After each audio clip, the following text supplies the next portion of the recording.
Seller tak guna. Alright guys, welcome back to our channel. Intro.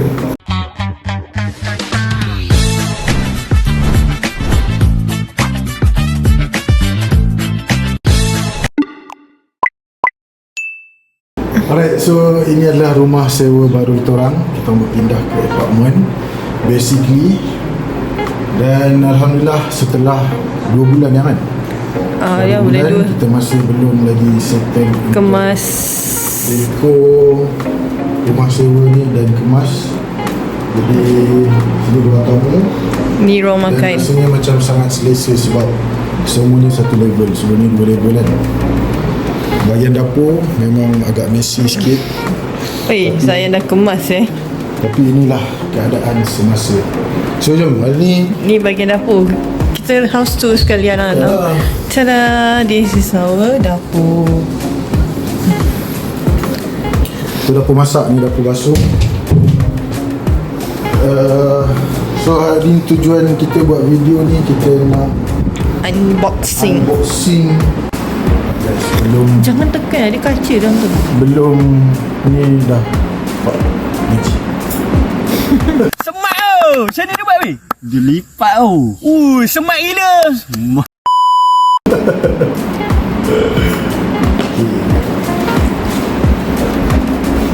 Pergilah ambil gunting, ambil satu. Gunting dapur tu ada 2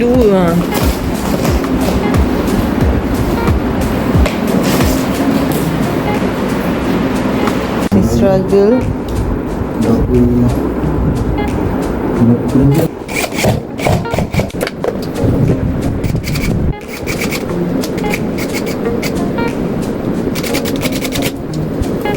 Bang, kereta saya dah siap bang.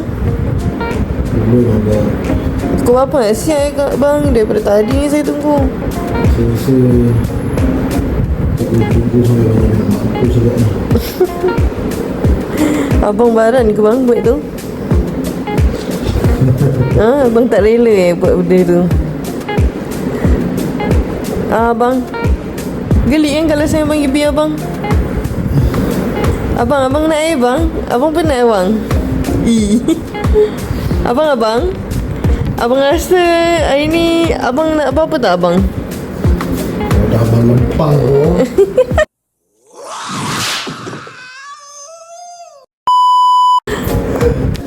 Abang baring bang? 2,000 years later. Okay guys, so dah beberapa jam berlepas kulas. Pasang ni gila, tak ada manual bay. Aku buka-buka, mana manual? Manual dah ada bagi, tapi almari yang lain. Gila lah, memang expert power lah. Seller tak guna. So Alhamdulillah lah, beberapa jam gelebek.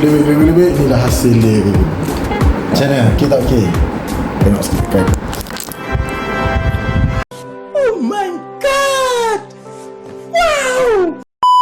Rumah sewa sebenarnya senang untuk yang macam ni, supaya kalau andai kata akan datang nak pindah, jual pun nak senang, nak angkat pun senang, tak perlu nak dekat-dekat kat dinding. Okay guys, kalau korang nak barang ni, let's head up kita punya TT. Aku akan letak link dekat situ, so korang boleh dapatkan. Tapi boleh tahu awal, kalau korang dapat manual, rezeki korang memang power lah. Aku tak dapat manual yang betul. Okay, jangan lupa like, comment dan subscribe. See you in the next video. Let's go.